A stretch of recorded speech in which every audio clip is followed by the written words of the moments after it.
अस्सलाम वालेकुम गाइस। मैं Mohammad Zeeshan as a data analyst. आज का हमारा टॉपिक है पावर बीआई में अपने डाटा को इंपोर्ट करना और पावर क्वेरी को समझना और अपने डाटा को क्लीन करना। तो हम स्टार्ट करते हैं। सबसे पहले हम पावर बीआई में आते हैं। तो अगर आप इस इंटरफेस पे आए हैं तो सबसे पहले आप डाटा को इंपोर्ट करने के लिए देखें कि हमारे पास यहाँ पे गेट डाटा है, एक्सेल वर्कबुक है, 1 लाख कैटलॉग है, एसक्यूएल सर्वर है। मोस्टली हमारे पास डाटा जो है वो एक्सेल शीट में होता है या स्प्रेड शीट में होता है या फिर एसक्यूएल सर्वर में होता है। लेकिन अगर उसके अलावा भी किसी फॉर्म में आपके पास डाटा है, किसी फॉर्मेट में आपके पास डाटा है, फॉर एग्जांपल, तो आप यहाँ पे गेट डाटा पे क्लिक करेंगे तो आपके पास एक डायलॉग बॉक्स ओपन होगा। ठीक है। उसमें आप देखेंगे आपका डाटा किसी भी टाइप का है, चाहे वो टेक्स्ट में है, फोल्डर में है, पीडीएफ में है, जेसन फाइल में है। ठीक है। तो आप यहाँ से क्लिक करके अपने डाटा को कनेक्ट कर सकते हैं पावर बीआई के साथ, उसमें इंपोर्ट कर सकते हैं। सो हम हमारे पास हमारा डाटा जो है वो है एक्सेल फॉर्म में। तो हम एक्सेल पे क्लिक करेंगे और अपने डाटा को सिलेक्ट कर लेंगे। अब हमारा डाटा हमारे पावर बीआई में इंपोर्ट हो रहा है। ये हमारा डाटा जो है वो इंपोर्ट हो चुका है। हमारे पास हमारे डाटा सेट में 3 टेबल्स हैं, सेल्स डाटा है, स्टेट लिस्ट है और सुपरवाइजर। ठीक है। अच्छा, अगर किसी को चाहिए हो डाटा सेट मतलब प्रैक्टिस करने के लिए और उसके पास नहीं है, तो मैंने ये अपना डाटा जो है, डाटा सेट जो है वो डिस्क्रिप्शन के साथ लिंक कर दिया है। आप यहाँ से डाउनलोड करके अपनी प्रैक्टिस कर सकते हैं और इस पे अपनी कमांड बना सकते हैं। अच्छा, तो हमारे पास है सेल्स डाटा, स्टेट लिस्ट और सुपरवाइजर। तो अब हम जो जो डाटा हमें चाहिए, जो जो टेबल चाहिए, हम उस पर क्लिक करेंगे। ठीक है। तो अगर तो आपके पास आपका डाटा क्लीन है तो डेट गुड।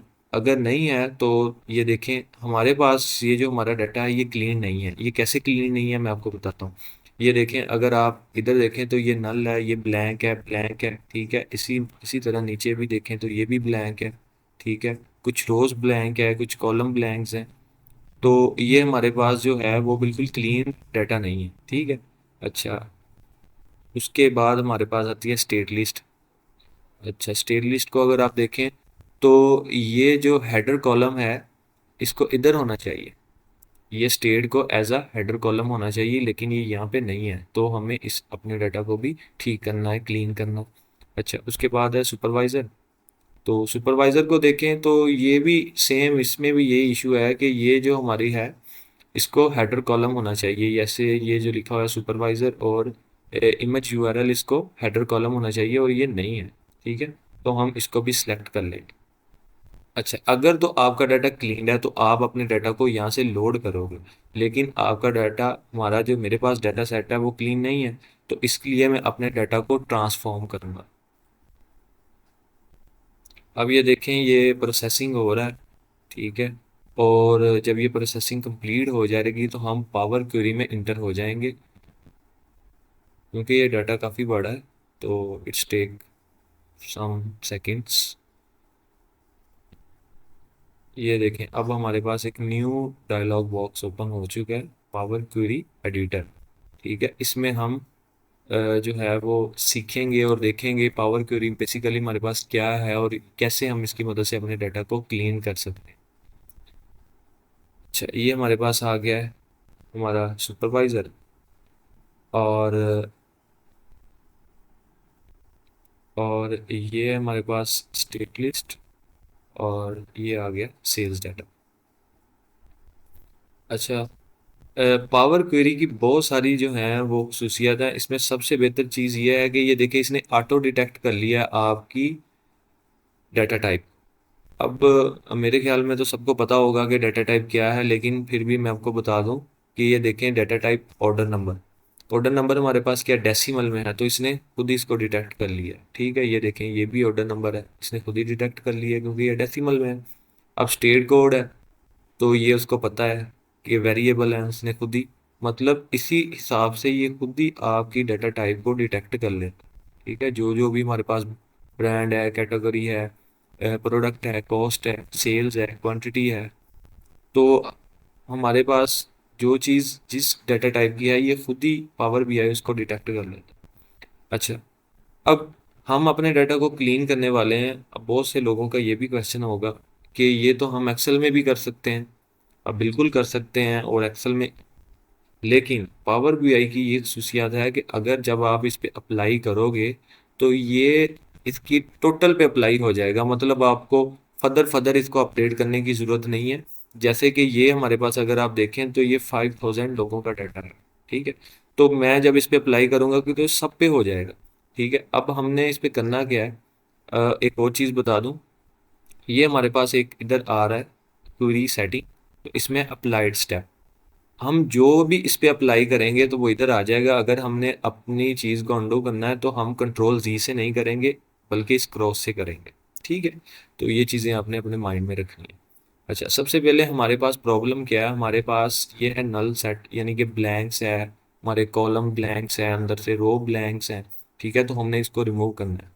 सिंपली आप इधर आएंगे और आपके पास ये देखें, अगर आप इसको देखें तो आपने रिमूव रो में जाना है।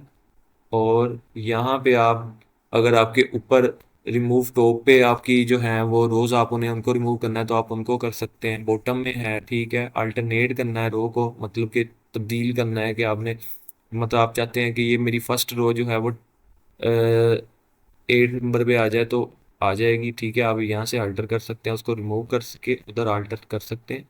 ठीक है, एरर रिमूव करना है तो, लेकिन हमें ज़रूरत है, हमने रिमूव ब्लैंक रोज करनी है तो हम इस पर क्लिक कर देंगे। अच्छा, it's take some seconds, some time. तो ये देखें हमारे पास जो है वो हमारा डाटा टोटली क्लीन हो चुका है। अच्छा, यहाँ पे मैं आपको और भी एक चीज़ बता दूँ, कुछ लोगों को ना इसका इशू आता है कि वो आप यहाँ से जो है ब्लैंक रिमूव करते हैं, ठीक है, रोज़ जो है, लेकिन वो नहीं होती, तो उसका आपने परेशान नहीं होना। आपने जस्ट इधर क्लिक करना है। ठीक है, और इसको यहाँ पे ये देखिए फिल्टर लगा है ना, तो आपने रिमूव एम्प्टी कर देना, तो जो भी आपके पास होगी ना यहाँ पे एम्प्टी चीज़ें तो वो फिल्टर हो जाएंगी। ठीक है, ये जैसे देखिए फिल्टर हो, ठीक है, तो वो सारा हो जाएगा। तो इसलिए आपने परेशानी होना, सम टाइम वो डाटा आपका सेट इस तरह का होता है कि वो यहाँ से चेंज नहीं होता। ठीक है, तो आपने इसको इजी वे में यहाँ से फिल्टर लगा के उनको रिमूव कर लें। ठीक है, तो ये हमारे पास ये हमारा डाटा क्लीन हो चुका है। ठीक है, अब ये देखें टोटली ये जो जितने भी इसमें एम्प्टी फोल्डर्स है इसने सारे ख़त्म करके हमारे डाटा को बिल्कुल क्लीन कर दिया, हमारी रो को फिल्टर्ड कर दिया। ठीक है, अब हम आएंगे स्टेट लिस्ट पे। अच्छा, तो स्टेट लिस्ट पे हमारे पास क्या परेशानी थी कि ये जो हमारी है नंबर 1 कॉलम भी, और ये वाला नंबर 1 जो रो है हमारे पास, और ये फर्स्ट कॉलम और ये फर्स्ट कॉलम, सेकंड कॉलम का फर्स्ट रो जो है, तो इस ये हमारी हेडर कॉलम होना चाहिए इन दोनों चीज़ों को।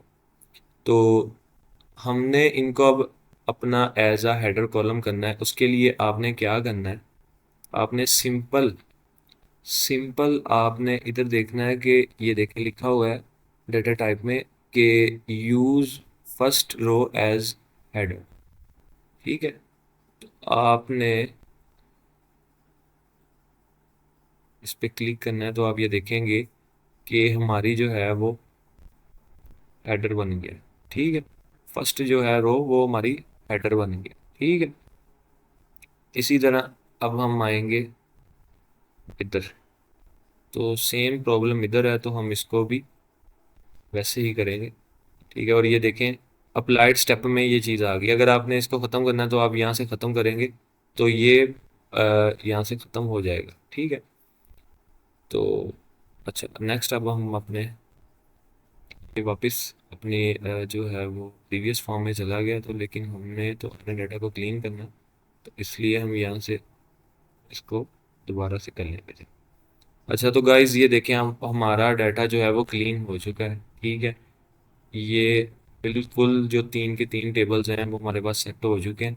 ठीक है, अच्छा यहाँ पे हमारे पास और भी बहुत सारे ऑप्शन हैं, मैं आपको थोड़ा सा बता दूं।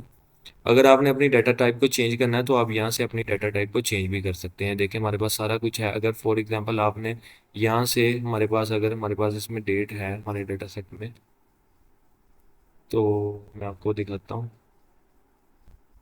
ये देखें, ये हमारे पास डेट्स भी नहीं, हमारे डाटा सेट में डेट नहीं आ रही।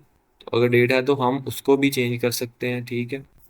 वो हर चीज़ को हम अपने हिसाब से चेंज कर सकते हैं, ठीक है। इसमें नई रोज ऐड कर सकते हैं, नए कॉलम्स ऐड कर सकते हैं, नया डाटा एंटर कर सकते हैं, ठीक है, यहाँ से जाके। तो फिलहाल हमारा जो है वो इसमें जो है वो डाटा क्लीन हो चुका है। अच्छा, अब आपने क्या करना है, एक चीज़ मैं आपको और बता दूं। ये हमारे पास पावर क्वेरी एडिटर ओपन है। अगर आप बैक जाके दोबारा पावर बीआई पे कोई काम करेंगे तो यहाँ पे परफॉर्म नहीं होगा। ये देखें, वो कह रहा है कि there are pending change in our queries that have not been applied, ठीक है। तो उसके लिए आपको क्या करना पड़ेगा, आपको यहाँ पे आके क्लोज एंड अप्लाई करना पड़ेगा, ठीक है। जब आप क्लोज एंड अप्लाई कर दोगे तो वो जो आपने सेटिंग की है, अपने डाटा को क्लीन किया है, तो वो आपके पास सेव हो जाएगा। ये देखें, हमारा डाटा फिर से लोड हो रहा है, ठीक है। तो ये हमारे पास हमारा डाटा क्लीन होके आ चुका है, देखें। अब आप इस पे देखें तो ये हमारे पास हमारा डाटा सेट आ चुका है कंप्लीट। हमारे पास 3 टेबल्स आ चुके हैं, ठीक है। अगर आप इसको एक्सपेंड करें तो ये देखें, ये टोटल इसमें जो जो चीज़ें हैं, पावर भी है इसको खुद ही डिटेक्ट करके इनको सेट कर देगा, ठीक है। ये देख सकते हैं, ठीक है। तो ये आज आपको आई होप कि आपको समझ आ गया होगा कि हमने अपने डाटा को क्लीन कैसे करना है और अपने डाटा को इंपोर्ट कैसे करना है। तो नेक्स्ट वीडियो में हम इंशाल्लाह इस पे मज़ीद मैं आपको बताऊंगा कि विजुअलाइजेशन कैसे करेंगे, ठीक है, और अपनी रिपोर्ट कैसे बनाएंगे, ठीक है, और अपना टेबल व्यू, ये सारी चीज़ें हम डिस्कस करेंगे। आज की वीडियो थोड़ी लेंथी हो गई है, लेकिन मैंने कोशिश किया है कि मैं आपको वो सारी चीज़ें बता सकूं। जब मैं ये सीख रहा था तो मुझे ये सारे इश्यूज आए थे, और जो जो चीज़ें मुझे डिफ़िकल्ट लगी थी और समझ में मुश्किल लगी थी, तो मैं आई होप कि वो चीज़ें मैंने डिस्कस की हो। लेकिन इसके अलावा भी अगर आपका कोई क्वेश्चन हो तो आप कमेंट में जो है वो लिख सकते हैं। I hope I will answer your question. आज के लिए इतना ही। Thank you very much. हाफिज़।